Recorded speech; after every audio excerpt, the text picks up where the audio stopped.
How do you feel about banks and cryptocurrencies mixing? Thinking face the idea might sound a bit like oil and water, but what if a company was founded on the very premise of bridging that gap?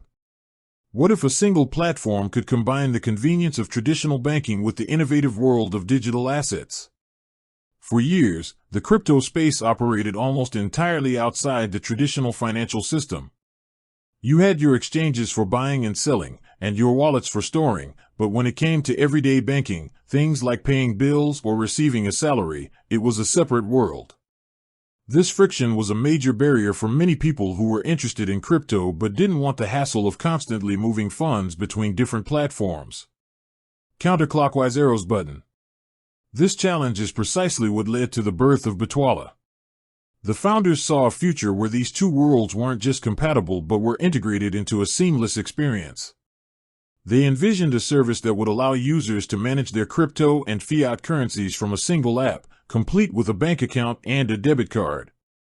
This was a radical idea at the time, a true leap of faith into a new kind of financial service.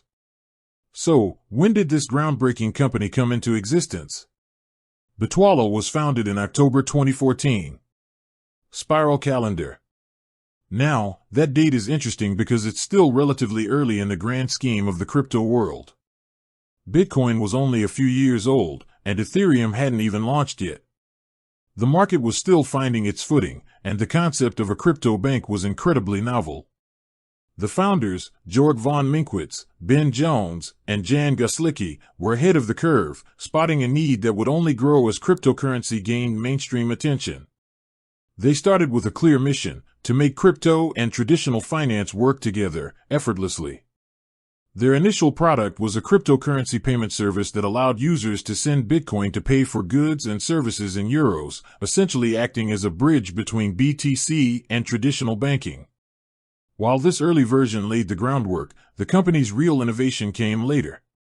They went on to become one of the first companies to offer a full-fledged crypto banking service, which included a German bank account with an IBAN, a debit card, and the ability to buy and sell cryptocurrencies directly within the same platform.